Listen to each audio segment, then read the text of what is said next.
और चलिए एक बार फिर से ब्रेक के बाद रुक करते हैं निधि और मंच पर जो दो बड़े नेता मौजूद हैं, बीजेपी के सुधांशु त्रिवेदी और साथ ही कांग्रेस के शकील अहमद। जी हां, ब्रजेश पांडे इस वक्त इस सेशन को आगे बढ़ा रहे हैं। सीधे रुक करते हैं हमारे खास कार्यक्रम मंच का।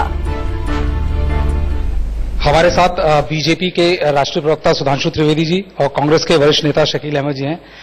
सुधांशु जी, सबसे पहला सवाल आपसे करूंगा। सबकी निगाहें अब केवल 16 घंटे करीब बचे हैं जबकि मतगणना चालू होगी। मध्य प्रदेश में आप शिवराज सिंह चौहान की वापसी देखते हैं या लगता है कांटे के टक्कर होगी जैसे एग्जिट पोल प्रेडिक्ट कर रहे हैं? देखिए, ज्यादातर एग्जिट पोल्स मध्य प्रदेश में नजदीकी दिखा रहे हैं और ये बात मैं पूरी जिम्मेदारी से कह सकता हूं कि पिछले 8-9 वर्षों से जब से प्री पोल सर्वे और एग्जिट पोल्स ज्यादा दिखाए जाने लगे हैं, तब से एक अपवाद स्वरूप 2015 का दिल्ली का विधानसभा चुनाव छोड़ दें तो जितना भी संख्या दिखाई गई है भारतीय जनता पार्टी को, उससे ज्यादा हमने वास्तविक परिणाम में पाया है। जिसका लेटेस्ट उदाहरण है कर्नाटक। चाहे प्री पोल हो या एग्जिट पोल, कोई हमको 100 का आंकड़ा पार करता नहीं दिखा रहा था। 60, 65, मैक्सिमम 70। तो इस आधार पर हम आश्वस्त हैं कि मध्य प्रदेश में स्पष्ट और प्रभावी बहुमत के साथ हम अपनी सरकार बनाएंगे। शकील जी, आप कितने आश्वस्त हैं? देखिए जैसे हम लोगों ने पहले ही कहा है, हमारा एक स्टैंड है कि हम ओपिनियन पोल और एग्जिट पोल पे बहुत विश्वास नहीं करते हैं। लेकिन जब लगातार ये बातें होती हैं तो थोड़ा हमारे जो कार्यकर्ता हैं उनका मनोबल बढ़ता है। सुधांशु जी बिहार भूल गए। बिहार में भी जो एग्जिट पोल और ओपिनियन पोल आ रहे थे उससे आपको बहुत कम सीटें मिली। इसलिए हम उम्मीद करते हैं कि जो सभी सर्वे गलत हो जाएंगे ऐसा नहीं लगता है। फिर भी जब तक रिजल्ट नहीं आ जाता है तब तक कुछ कहना मेरे लिए, सुधांशु जी के लिए मुश्किल है। रिजल्ट एक बार आ जाएगा फिर सब लोगों के सामने होगी। लेकिन ये बात सही है कि जो आम आदमी है, जो फ्लोटिंग वोटर्स है, ये बात सही है कि अच्छा होता है कि एग्जिट पोल इलेक्शन के बाद होता है। लेकिन जो ओपिनियन पोल्स होते हैं उस पर भी एक सोचने की आवश्यकता है कि वो भी फ्लोटिंग वोटर्स हैं, कि भाई जीतने वाले को ही दे दिया जाए तो थोड़ा कभी कभी उसका भी प्रभाव पड़ता है और कुछ गलत प्रभाव कभी कभी पड़ जाता है। मगर हम समझते हैं कि कल काउंटिंग होगी और ज्यादातर जो एग्जिट पोल्स हो रहे हैं, क्योंकि जो पोलस्टर्स हैं उनका जो टीवी चैनल उसको ऑन करता है, दिखलाता है, सबकी प्रतिष्ठा दांव पे लगी रहती है। इसलिए उम्मीद करते हैं कि जो एग्जिट पोल दिखा रहा है वो होगा। आपकी खुद की पार्टी का फीडबैक क्या है? कितने कॉन्फिडेंट? क्योंकि बड़े लंबे समय बाद ऐसा माना जा रहा है कि तीनों राज्यों में, छत्तीसगढ़, मध्य प्रदेश, राजस्थान में कांग्रेस कड़ी टक्कर देती नजर आ रही है। हाँ, देखिए हमारी पार्टी का फीडबैक बिल्कुल आपने कहा कि इन तीनों राज्यों में हमारी पार्टी का फीडबैक हमारे फेवर में है। उसकी एक वजह है कि हम समझते हैं कि ये जो तीनों सरकारें थी ये ग्रेस पीरियड पे चल रही थी। ये तीनों सरकारें पिछली विधानसभा के चुनाव में ही हार जाती। लेकिन आप याद कीजिए 2012-13 के आसपास, 13 में ये चुनाव हुए थे, 2012-13 के आखिर से लेकर के मोदी जी के जो आने का एक इफोरिया था इस देश में, उसकी वजह से ये तीनों सरकारें फिर से नाराजगी होते हुए भी वहां के लोगों के मोदी जी की वजह से ये जीत गई थी। अब तो मोदी जी का ही देश से इफोरिया खत्म है, आपको नजर आ जाएगा कल और उसके बाद भी।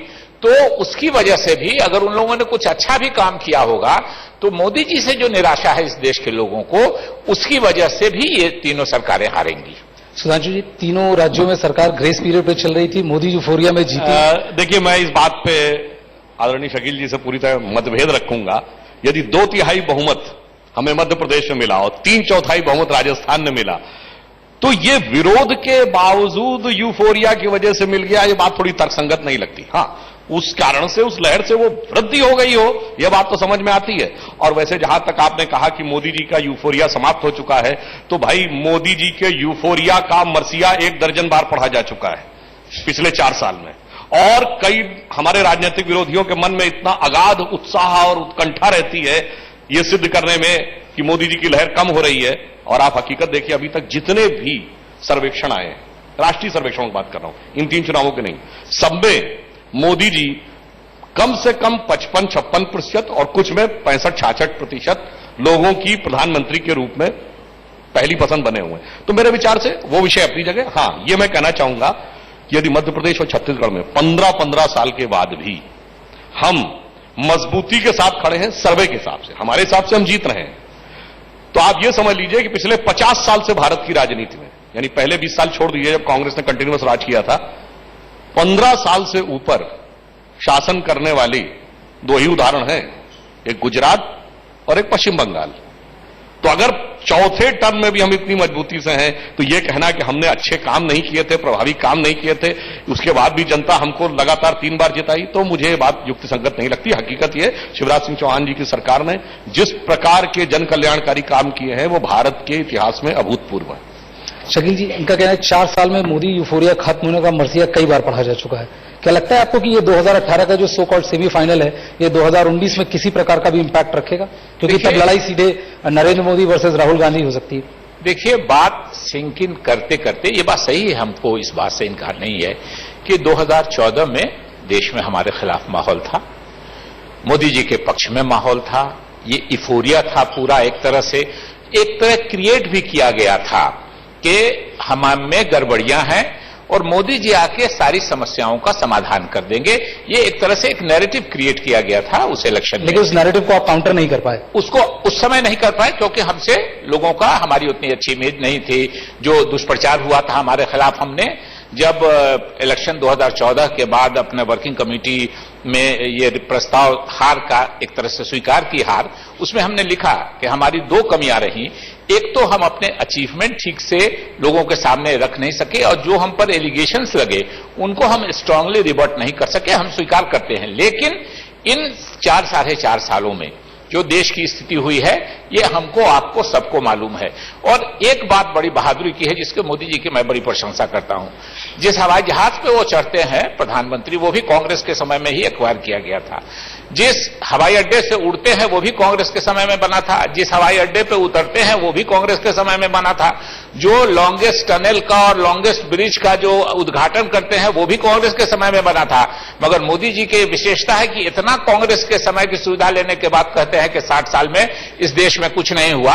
ये मोदी जी की बहादुरी है, मोदी जी की खूबी है। दूसरा आदमी ऐसे इतने साफ तरीके से गलत बयानी नहीं कर सकता है जो मोदी जी करते हैं। सुधांशु जी, इनका कहना है कि प्राइम मिनिस्टर कांग्रेस की एक दुविधा है। हमारी सरकार आने के बाद जब योजनाएं चली तो एक तरफ कहते हैं कि साहब ये सरकार पूरी तरीके से विफल रही, दूसरी तरफ कहते हैं कि ये योजनाएं वही हैं जो हमारी योजनाएं थी, आपने नाम बदल दिया। तो भाई आप दोनों में से एक आरोप तय कर लीजिए। यदि आप ये मानते हैं कि जो आपने किया हमने उसी को आगे बढ़ाया तो प्रशंसा करिए, और अगर आलोचना करना चाहते हैं तो ये मत कहिए कि जो आपने कहा हमने उसको आगे बढ़ाया। दूसरी बात, ऐसा नहीं है, प्रधानमंत्री जी सदन के पटल पर भी ये बोल चुके हैं कि पूर्व में भी सरकारों ने जो काम किया है उन्होंने भी योगदान दिया है देश के लिए, और मैं ईमानदारी से कह रहा हूं। परंतु जब तुलनात्मक बात कहेंगे तो 1947 में हम आजाद हुए थे और हमारे जैसे आकार और क्षमता के जो देश थे उनकी तुलना में देखिए तो हम कहां खड़े हैं। चाइना 48 में आजाद हुआ था, जापान बर्बाद हो गया था 1945 में, जर्मनी डिवाइड होकर बर्बाद हो गया था 1946 में, इजराइल क्रिएट हुआ था 1948 में। उनकी तुलना में हम कहां खड़े हैं। इसलिए मोदी जी की वो बात बिल्कुल सही है कि भारत की जो क्षमता थी, भारत की अंदर जो कैपेबिलिटी थी, उसके अनुसार हम वो काम नहीं कर पाए। जिसका एक उदाहरण देता हूं, ज्यादा नहीं। जैसे इंदिरा जी के जमाने में पोखरण का पहला विस्फोट हुआ था, बिल्कुल हम मानते हैं। नरसिम्हा राव जी के समय में विस्फोट होने जा रहा था, अमेरिका की आंख देखी, मामला रुक गया। अटल जी की सरकार आई, उसने हिम्मत किया, काम कर दिया। तो इसलिए मैं ये कहना चाहता हूं कि अनेक मौकों में, जैसे अभी देखिए सर्जिकल स्ट्राइक की बात आई, अब अचानक उन्होंने कहा जी हमने भी की थी। अरे भाई पहली बात तो की थी नहीं की थी वो एक अलग विषय है, और अगर की थी तो एक कहावत है ना हिंदी में कि नेहुरे नेहुरे कहूं ऊंट की चोरी, यानी झुक झुक कर ऊंट की चोरी नहीं हो सकती। अगर की होती तो पाकिस्तान चिल्ला के बोलता कि आपने किया है।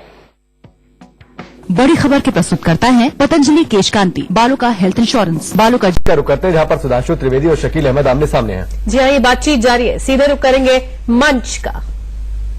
इनका कहना है कि जिस तरह से कांग्रेस अप्रोप्रिएट करना चाह रही है, लेकिन जिस तरह से मोदी सरकार ने दृढ़ता के साथ एक दिखाया, चाहे वो सर्जिकल स्ट्राइक हो या काफी सारी चीजें, आपको नहीं लगता Congress follow up game, catch up game खेल रही है रादर देन की नया नैरेटिव सेट करने की जगह? नहीं, 2 बातें। एक तो स्कीम की बात की सुधांशु जी ने। हमारे समय की स्कीम थी निर्मल भारत। उसके पहले मंत्री थे, मैं ऑन रिकॉर्ड कह रहा हूं, उसके पहले मंत्री थे निर्मल भारत के भरत सिंह सोलंकी जी। मोदी जी जिस राज्य से आते हैं, गुजरात से, उसी के वहीं के मंत्री थे, उसका नाम था निर्मल भारत। मोदी जी आए, उन्होंने निर्मल भारत का नाम बदल के स्वच्छ भारत कर दिया और उस स्कीम का जो बजट था वो बजट कम कर दिया। इंदिरा आवास योजना, इंदिरा जी हमारे देश की प्रधानमंत्री थे, उनके नाम पर इंदिरा आवास योजना था। मोदी जी आए, उसका नाम बदल के केवल इंदिरा हटा दिया, प्रधानमंत्री आवास योजना कर दिया। तो स्वाभाविक जहां तक स्कीम्स के नाम बदलने की बात है, ये 2 एग्जाम्पल है। ऐसे आपको बीजेपी का हमेशा दूसरी बात बोलता हूं, मैं ऑन रिकॉर्ड बोल रहा हूं कि इस देश का सबसे बड़ा सर्जिकल स्ट्राइक 30 अगस्त 2011 को जिंजर नाम का सर्जिकल स्ट्राइक हुआ था, जिसमें आप याद कीजिए सुषमा स्वराज जी का बयान था कि इतने सर लाने चाहिए और इतना ले गए हैं तो इतना लाना चाहिए। वो कार्रवाई हुई थी, लेकिन चूंकि देश हित में वो नहीं था और हमने इसलिए उसका, मैं डेट बता रहा हूं, 30 अगस्त 2011 नाम था उस सर्जिकल स्ट्राइक का, जिंजर। ये सारे गूगल पे और जो मीडिया हाउसेज हैं उसमें उपलब्ध हैं, लेकिन हमने उसका राजनीतिकरण नहीं किया। पोखरान 1 74 में हुआ था इंदिरा जी के समय में, पोखरान 2 1998 में हुआ। और क्या किया हमने पोखरान 2 करके? 11 मई 1998 को, मार्च में अटल बिहारी वाजपेयी जी आए थे। उन्होंने 11 मई 2 महीने के बाद, तैयारी पहले से थी, उन्होंने पोखरान 2 कर लिया। और उसका नतीजा क्या होगा? 17 दिन के बाद, आप लोग और कीजिएगा आप भी, 17 दिन के बाद 28 मई 1998 को, यानी 17 दिन के बाद पोखरान 2 के पाकिस्तान ने ब्लास्ट कर लिया, न्यूक्लियर बम बना लिया। वो भी उस दिन से न्यूक्लियर पावर हो गया। हम जो 74 से न्यूक्लियर पावर थे 1998 तक, वो हमारा चले गए, वो हमारी बराबरी में आ गए। और आज भी उस समय प्राइम मिनिस्टर थे नवाज शरीफ पाकिस्तान के। ब्लास्ट से 2 दिन पहले, हमारे ब्लास्ट के 10 दिन के बाद, उन्होंने कहा कि अब अगर मैं नहीं ब्लास्ट करता हूं न्यूक्लियर बम तो देश की जनता मुझको ब्लास्ट कर देगी। कोई डर था हमारा, अंतर्राष्ट्रीय बिरादरी का डर था, भारत का डर था कि भारत आक्रमण कर सकता है, ये कर सकता है।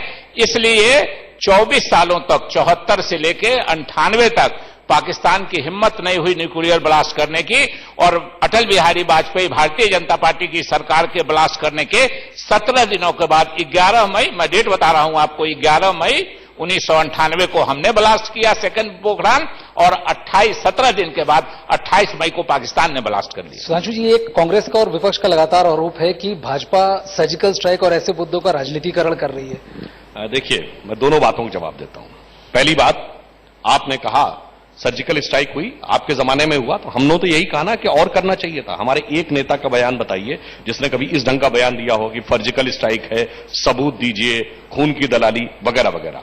दूसरा, अभी शकील जी ने एक बड़ी मजेदार बात कही, 1998 के ब्लास्ट की। 11 मई 1998 को ब्लास्ट हुआ था, हमारी सरकार आई थी 19 मार्च 1998। इन्होंने कहा पहले से तैयारी थी, तो 2 महीना लगा हमें पहले से तैयारी के बाद विस्फोट करने में, और पाकिस्तान जिसने एक को बार नहीं किया था 17 दिन में कर लिया। ये गजब का तर्क है? ये आपको समझ में आने लायक तर्क लगता है? यही तर्क है, हकीकत ये हमारा डर था, इसलिए पाकिस्तान ने नहीं आपको किया। बात बता रहा हूं, जो लोग इस विषय के विशेषज्ञ हैं वो अच्छी तरह जानते हैं कि पॉलिटिकल डिसीजन लेने से लेकर परमाणु विस्फोट करने तक के समय में मिनिमम 1 महीना चाहिए, और अगर ऐसा नहीं होता ना तो 13 दिन की सरकार में हम लोगों ने कर दिया होता। इसलिए हकीकत यह है कि पाकिस्तान करने जा रहा था, हमने उसको प्रीएम्प्ट किया। खैर, वो विषय अपनी जगह अलग हो गया। मैं सिर्फ यह कहना चाहता हूं कि राष्ट्रीय सुरक्षा के जो विषय आते हैं उसके ऊपर किसी भी प्रकार के 2 मत नहीं होने चाहिए, क्योंकि ये दुनिया के किसी देश में नहीं है। आप ब्रिटेन, फ्रांस, जर्मनी, अमेरिका से लेकर ऑस्ट्रेलिया तक देख लीजिए, राष्ट्रीय सुरक्षा पर सारे दल एक रहते हैं। कहीं आपको ऐसा सेंटेंस सुनने को नहीं आएगा कि कोई पार्टी का नेता आपत्तिजनक शब्द कह दे सेना अध्यक्ष के लिए और उसके बाद वो पार्टी पल्ला झाड़ ले कि ये इसका व्यक्तिगत बयान था। चलिए, संदीप दीक्षित तो उतने बड़े नेता नहीं है, गुलाम नबी आजाद साहब तो लीडर ऑफ अपोजिशन है, उनके मुंह से यह शब्द निकल जाता है कि आर्मी सिविलियंस को ज्यादा मारती है, जिसके लिए लश्कर तैयबा तक बोल देता पक्ष में। सुशील कुमार शिंदे साहब तो होम मिनिस्टर थे, वो हिंदू आतंकवाद शब्द प्रयोग कर देते। इसलिए मेरा मानना है राष्ट्रीय सुरक्षा के ऊपर जिस प्रकार की राजनीति कांग्रेस ने की थी, चुनावी हार जीत अपनी जगह, ठीक है, उन्हें नुकसान हुआ, हम जीते, मगर राष्ट्रीय हितों को आघात पहुंचा और राष्ट्रीय सुरक्षा से जुड़े सुरक्षा बलों और वैज्ञानिकों के मनोबल पर उसका विपरीत प्रभाव पड़ता है। इसलिए मेरा मानना है पूरे दुनिया के हर बड़े देश ने, जिसने दुनिया में बड़ा काम किया है नेशनल सिक्योरिटी और टेररिज्म के ऊपर, अनइक्विवोकल यानी स्पष्ट रूप से बगैर 2 अर्थों के एक स्पष्ट भाषा में सभी दलों को बोलना चाहिए। सुधांशु जी, एक सवाल की ये जो 5 राज्यों के चुनाव के नतीजे आने वाले हैं कल, इसको आप 2019 के चुनाव पर कितना बड़ा इंपैक्ट देते हैं? यदि कांग्रेस जीतती है 3 राज्यों में चुनाव, तो आपको लगता है कि क्या 2019 का जो श्योर शॉट विन माना जा रहा था बीजेपी के लिए, वो पूरा प्लान खराब हो जाएगा? देखिए, हम हर चुनाव को उतनी ही गंभीरता से लड़ते हैं, इसलिए आपने देखा कि हर चुनाव में हम महत्वपूर्ण परिणाम पाते हैं। त्रिपुरा भी हम उतनी ही गंभीरता से लड़े जितनी गंभीरता से उत्तर प्रदेश लड़े, और दोनों में आपने देखा कि ऐतिहासिक विजय प्राप्त हुई। इन चुनावों को भी हम उतनी गंभीरता से लड़े और 2019 को भी हम उतनी गंभीरता से लड़ेंगे। जहां तक चुनावों का संबंध लोकसभा से है, तो मैं कहना चाहूंगा 2013 में हम ये तीनों राज्य जीते थे, शानदार बहुमत से जीते थे, और 2014 लोकसभा हम जीते। मगर 2008 में हम 3 में से 2 राज्य जीते थे, 2009 लोकसभा नहीं जीत पाए।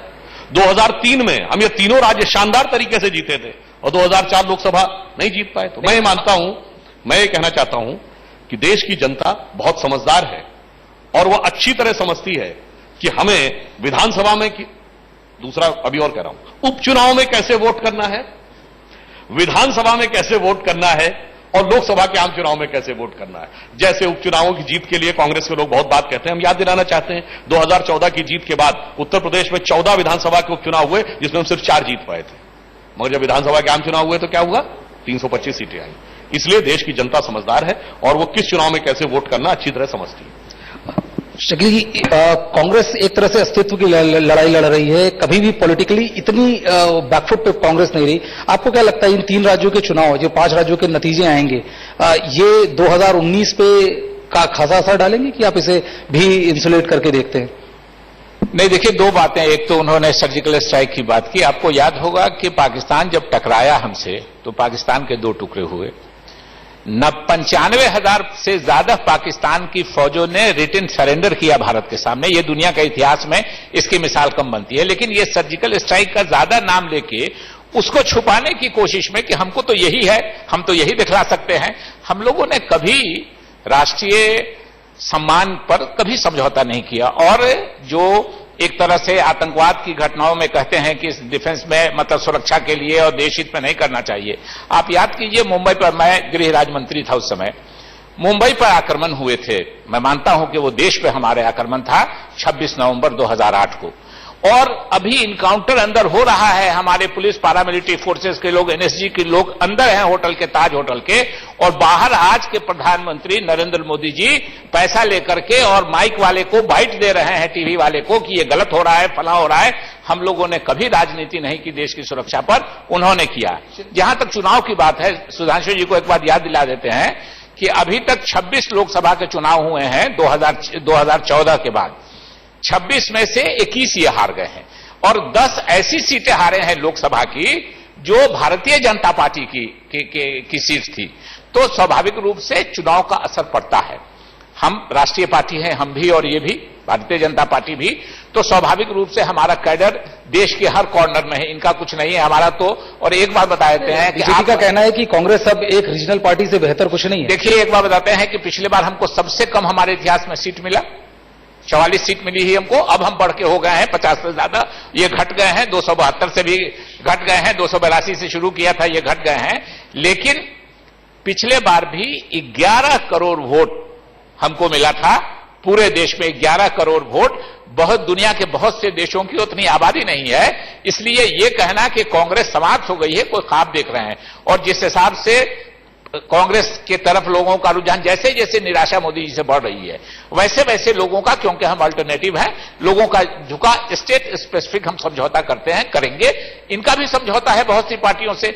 हम लोगों के बारे में कह दिया जाता है कि हम महागठबंधन है, लेकिन ये अकाली दल के साथ हैं, ये शिवसेना के साथ हैं, ये अपना दल के साथ हैं, ये और भी दूसरी पार्टियां। अटल बिहारी वाजपेयी जी तो 24 दलों के साथ थे, लेकिन पता नहीं क्यों हमारे गठबंधन को महागठबंधन कह दिया जाता है, जैसे सबसे ज्यादा दल हमारे ही इसमें हो।